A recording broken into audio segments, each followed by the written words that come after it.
لا مکان، کوئی مکان نہیں، اور اپنے رب کے دیدار سے مشرف ہوئے۔ یہ دوسرا واقعہ ایسا پیش آیا کہ جب ذات باری تبارک و تعالی ہے اور حضور کی ذات ہے، اس کے علاوہ تیسرا کوئی نہیں۔ سب سے پہلے اللہ تبارک و تعالی نے جب اس کائنات کو بنایا، قرآن مقدس کی آیت ہے قد جاءکم من اللہ نور، اس کی تفسیر میں صاحب روح البیان لکھتے ہیں اولا مخلوق لما خلقہ اللہ شاہد بوحدانیت الحق وشاہد بما اخرج من العدمی الی الوجود، کہ اللہ تبارک و تعالیٰ نے جب اس کائنات کو بنایا تو سب سے پہلے نور محمدی صلی اللہ علیہ وسلم کو بنایا۔ یہ وہ وجود ہے جس نے تمام کائنات کو عدم سے وجود میں آتے ہوئے دیکھا۔ ہم سب اللہ رب العزت کو واحد جانتے اور مانتے ہیں، لیکن اس کی وحدانیت کو کسی نے نہیں دیکھا۔ اس کی وحدانیت کو اگر کسی نے دیکھا تو وہ حضور کی ذات نے دیکھا۔ تو یہ وہ واقعہ ہے کہ جب حضور تھے اور اللہ کی ذات تھی، اس کے علاوہ کوئی تیسرا نہیں تھا، اور یہ معراج کی رات ہے کہ لامکاں ہے، حضور کی ذات ہے، اللہ رب العزت کو اپنے ماتھے کی نگاہوں سے دیکھا، کوئی تیسرا موجود نہیں ہے۔ اللہ تبارک و تعالی سے راز کی باتیں ہوئی، ہم کلام ہوئے، وہاں سے واپس تشریف لائے تو راستے میں حضرت موسیٰ کلیم اللہ سے ملاقات ہو گئی۔ یہ معراج الکبیر اور روح البیان میں بڑی تفصیل سے آپ کو واقعہ ملے گا، آپ چاہیں تو اس کو پڑھ سکتے ہیں۔ موسیٰ کلیم اللہ سے ملاقات ہوئی تو لوگ جانتے ہیں کہ صرف نمازوں کے بارے میں بات چیت ہوئی، وہاں صرف 50 وقت کی نمازیں نہیں تھی، بلکہ مفسرین بیان کرتے ہیں کہ 6 مہینے کے روزے بھی تھے جن کو کم کرا کر کے 1 مہینے کا کرایا گیا، اور کئی اعزاز حضور کو اور ان کی امت کو دیے گئے، جس میں سے ایک اعزاز یہ بھی تھا کہ اگر کوئی بندہ نیکی کا ارادہ کرتا ہے تو اس کا صرف ارادہ بھر کر لینے سے اس کے نامہ اعمال میں نیکی لکھ دی جاتی ہے، اور اگر پھر وہ اس نیکی کو کر لیتا ہے تو پھر اس کے نامہ اعمال میں 10 نیکیاں لکھ دی جاتی ہیں۔ انہی اعزازوں میں سے یہ بھی اعزاز تھا کہ جب کوئی سبحان اللہ بولتا ہے تو اس کے نام کا جنت میں درخت لگا دیا جاتا ہے۔ انہی اعزازوں میں سے ایک یہ بھی اعزاز تھا کہ پہلے کی امتوں کا جب کپڑا ناپاک ہو جاتا تھا تو یا تو اس کو کاٹ کر کے پھینک دینا ہوتا تھا یا جلا دینا ہوتا تھا، لیکن حضور کی امت کو یہ شرف حاصل ہوا اور یہ آسانی ملی ہے کہ اگر کپڑا ناپاک ہو جائے اس کو دھو لیا جائے، دوبارہ پہن لیا جائے، وہ کپڑا پاک ہو گیا۔ تو یہ ساری چیزیں تھی۔ حضرت موسیٰ کلیم اللہ، اب لوگ کہتے ہیں کہ حضور کو علم غیب نہیں تھا، اگر جانتے ہوتے تو پتہ چل جاتا کہ 5 ہی وقت کی نمازیں بچیں گی تو بار بار چکر نہ لگانے پڑتے۔ تو یہاں پر جو یہ بار بار کا سلسلہ ہوا ہے وہ حضرت موسیٰ کلیم اللہ کے لیے ہوا، تاکہ وہ ان آنکھوں کو دیکھ لیں، ان آنکھوں کو دیکھ لیں جس نے جلوہ الہی کو دیکھا، کیونکہ حضرت موسیٰ ہی وہ ہے نا جنہوں نے کہا تھا اپنے رب سے کہ اے پروردگار عالم میں تیرا دیدار کرنا چاہتا ہوں۔ اللہ رب العزت نے فرمایا تھا لن ترانی، اے موسیٰ تو نہیں دیکھ سکتا۔ یہ نہیں فرمایا تھا کہ موسیٰ کوئی نہیں دیکھ سکتا، بلکہ فرمایا تھا کہ تو نہیں دیکھ سکتا، گویا کہ تیرے بعد کوئی آئے گا جو مجھے دیکھے گا بھی، کہا کہ تو نہیں دیکھ سکتا۔ اور پھر اس کے بارے میں علامہ حجر اسقلانی لکھتے ہیں کہ موسیٰ علیہ السلام نے 9 مرتبہ سوال کیا تھا کہ اے اللہ میں تجھے دیکھنا چاہتا ہوں، میں تجھے دیکھنا چاہتا ہوں۔ اسی لیے جب نبی پاک صلی اللہ علیہ وسلم 50 وقت کی نمازیں لے کر کے آئے ہیں تو ان 50 وقت کی نمازوں کو لانے کے بعد 9 مرتبہ چکر لگائے گئے ہیں تاکہ وہ نمازیں کم ہو کر کے 5 بچے۔ تو گویا کہ 9 مرتبہ حضرت موسیٰ نے خواہش کی تھی تو ان کو تو نہیں دکھایا جا سکتا تھا، لیکن 9 مرتبہ انہیں ان آنکھوں کا دیدار کروا دیا گیا جن آنکھوں نے جلوہ الہی کو دیکھا۔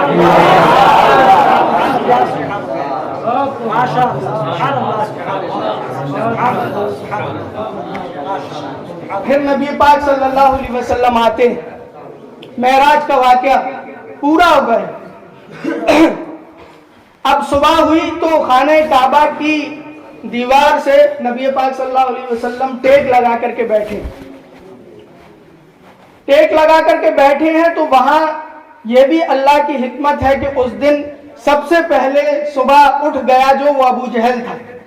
ورنہ رات کو شراب کے نشے میں پڑا رہتا تھا اور صبح تک ٹنڈ رہتا تھا، لیکن اس دن یہ اللہ رب العزت کی حکمت تھی کہ سب سے پہلے اٹھ کر آیا ہے تو ابو جہل آیا ہے، آ کر کے کہنے لگا آج بھی کچھ سنانے کو ہے، تو گویا کہ نبی پاک نے فرمایا آج ہی تو سب کچھ سنانے کو ہے۔ نبی پاک صلی اللہ علیہ وسلم نے پورے معراج کا واقعہ بیان کیا کہ کل رات کے چھوٹے سے حصے میں یہاں سے مسجد حرام سے مسجد اقصیٰ گیا، ساتوں آسمان کی، جنت، دوزخ، لوح و قلم کی، عرش اعظم کی، سدرۃ المنتہا کی سیر کی، اللہ رب العزت کا دیدار کر کے آیا ہوں، اور اتنے چھوٹے سے وقت میں، اتنے کم وقت میں کہ دروازے کی کنڈی بھی ہلتی رہی، بستر بھی گرم رہا، وضو بنائی تو وہ پانی بھی بہتا رہا، اور میں سارا عالم گھوم کر کے واپس بھی آ گیا۔ تو ابو جہل نے کہا کہ ہوش باختہ ہو گئے کہ یہ کیسے ہو سکتا ہے، یہ کیسے ہو سکتا ہے۔ اب یہ سب سے بڑا مکے کا جاہل وہاں سے چلاتا ہوا بھاگا، لوگوں کے دروازے کھٹکھٹاتا، پیٹتا، سنو سنو، جو نبوت کا دعویٰ کرتے ہیں اب کہنے لگے ہیں کہ رات کے چھوٹے سے حصے میں پورے عالم کی بھی سیر کی ہے، اللہ رب العزت کو بھی دیکھا ہے، لوگوں کے دروازوں پہ جا جا کر چیختا۔ تو ان لوگوں کو ایک کہنے کا موقع مل گیا کہ یہ تو ہو ہی نہیں سکتا، یہ چیز ہی ممکن نہیں ہے، چلو اب چل کے ابو بکر صدیق کو پکڑتے ہیں، وہ سب سے بڑے دیوانے ہیں محمد عربی کے، اب ان کو بتائیں گے کہ دیکھو تمہارے دوست، تمہارے یار کیسی کیسی باتیں کرتے ہیں۔ پہنچے صبح صبح حضرت صدیق اکبر کے دروازے پر، دستک دی، حضرت صدیق اکبر باہر آئے، کہنے لگے کیا بات ہے، کیوں چلا رہے ہو؟ کہا کہ دیکھو یہ بتاؤ کہ اگر تم سے کہا جائے کہ کوئی رات کے چھوٹے سے حصے میں مسجد اقصیٰ چلا جائے، مکہ سے اس دور میں مسجد اقصیٰ کی مسافت جو تھی وہ تقریباً 3 مہینے کی تھی،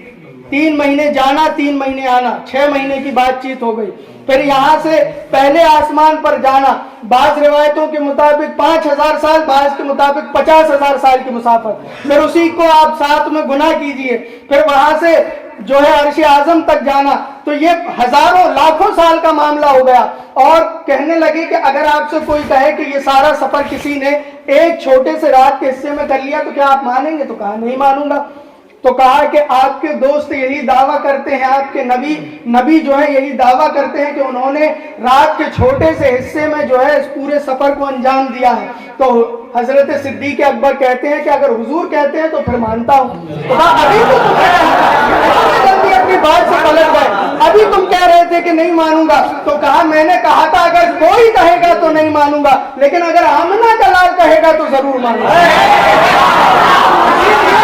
اللہ رب العزت نے انہیں یہ اختیار دیے ہیں کہ اگر وہ چاہیں تو رات کے چھوٹے سے حصے میں مسجد اقصیٰ سے لے کر آسمانوں تک اور آسمانوں سے لے کر عرش اعظم کی سیر کر سکتے ہیں۔ کیوں؟ کیونکہ ان کا رب قابض بھی ہے، باسط بھی ہے، جب وہ چاہتا ہے ان کے لیے وقت کو اور جگہ کو سکوڑ دیتا ہے، اور جب وہ چاہتا ہے ان کے لیے جگہ کو اور وقت کو پھیلا دیتا ہے، تو وہ جب چاہیں جو چاہیں کر سکتے ہیں۔ بس ایک آخری بات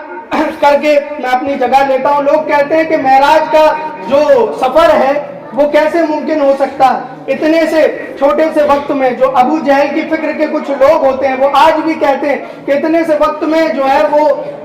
معراج کا یہ سفر ممکن ہی نہیں ہے، روحانی سفر تھا، وہ جسمانی نہیں تھا، اگر جسمانی ہوتا تو اتنے کم وقت میں نہیں ہو پاتا۔ تو ان سے ایک سوال کرنا کہ آپ قرآن مقدس کو مانتے ہیں؟ وہ کہیں گے ہاں مانتے ہیں۔ قرآن کی ہر آیت پہ ایمان رکھتے ہیں؟ تو وہ کہے گا ہاں ہر آیت پہ ایمان رکھتے ہیں۔ تو اس سے کہنا کہ بے وقوف، اٹھا قرآن مجید اور پڑھ سورہ نمل 19واں پارہ اٹھا کر کے کہ جب حضرت سلیمان علیہ السلام نے کہا کہ بلقیس کا تخت چاہیے، تو اس محفل میں اجنہ بھی موجود تھے، بڑی بڑی طاقت والے موجود تھے، جن کو اللہ نے یہ طاقت دے رکھی ہے کہ چاہے تو اپنی شکل کو بدل سکتے ہیں، چاہے تو جو ہے جانور بن سکتے ہیں، چاہے تو پرندوں کی شکل اختیار کر سکتے ہیں۔ ان سے جب حضرت سلیمان علیہ السلام نے کہا کہ بلقیس کا تخت چاہیے، تو کہا اتنے گھنٹے لگیں گے، کہا اتنا وقت نہیں ہے، اس سے بھی پہلے چاہیے۔ تو آپ ہی کا غلام، ایک آپ کا امتی اس محفل میں بیٹھا ہوا تھا، وہ کہنے لگا کہ حضور میں لے کر کے آؤں گا۔ کہا کتنے وقت میں لے کر کے آؤ گے؟ کہا پلک جھپکنے سے پہلے۔ اور اس کو یہ طاقت کیسے ملی؟ تو اسی قرآن مقدس میں لکھا ہے عندہ علم من الکتاب، کہ اس کے پاس کتاب میں سے تھوڑا علم تھا، کتاب میں سے تھوڑا علم تھا، اس کو اللہ نے یہ طاقت دے رکھی تھی، کہا میں لے کر آؤں گا تخت، اور پلک جھپکنے سے پہلے حضرت سلیمان علیہ السلام نے کہا ٹھیک ہے لے کر آؤ، پلک جھپکی، پھر تخت آیا کہ نہیں آیا؟ پلک جھپکنے سے پہلے آیا کہ نہیں آیا؟ تو پلک جھپکنے سے پہلے حضرت سلیمان علیہ السلام کا وہ امتی تخت لا سکتا ہے جس کے بارے میں کہا گیا اندہ علم من الکتاب، کہ کتاب میں سے اس کے پاس تھوڑا علم تھا۔ تو نادانوں یہ بتاؤ، جس کے پاس کتاب میں سے تھوڑا علم ہو وہ یہ کر سکتا ہے، تو جس کے اوپر پوری کتاب اتری ہو وہ یہ کیوں نہیں کر سکتا ہے؟ تو تمام نبیوں کا سردار یہ کام کو انجام کیوں نہیں دے سکتا؟ ہمارے تکبیر، ہمارے رسالت، حضرت اعلیٰ حضرت خطیب اہل سنت مولانا زبیر صاحب قبلہ، ہمارے تکبیر، ہمارے رسالت۔ یہ سفر معراج جو ہے ایک لطیف واقعہ ہے جس کے ذریعے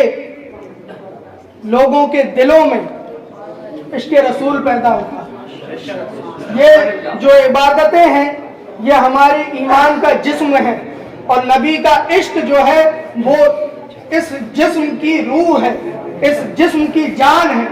تو ان واقعات کو اسی لیے بھی دہرانا ضروری ہے تاکہ ہمارے جو دل ہیں وہ عشق رسول سے منور ہو جائیں، اور پھر ایمان کی روشنی سے ہمارا جو یہ پورا اسلام ہے، پورا دین ہے، پورا ایمان ہے وہ مکمل ہو جائے۔ اسی لیے اعلیٰ حضرت ارشاد فرماتے ہیں جان ہے عشق مصطفیٰ، جان ہے تو جہان ہے، جان ہے تو جہان ہے۔ مولا کریم ہم سب کو نبی پاک صلی اللہ علیہ وسلم سے سچی محبت کرنے کی توفیق عطا فرمائے۔ ہمارے کہنے میں، آپ کے سننے میں جو کچھ بھی خطا لغزش جان بوجھ کر یا انجانے میں ہو گئی ہو، مولا کریم سے دعا ہے کہ وہ اس کو معاف فرما دے۔ استغفر اللہ ربی من کل ذنب واتوب الیہ وما علینا الا البلاغ المبین۔ السلام علیکم ورحمۃ اللہ وبرکاتہ۔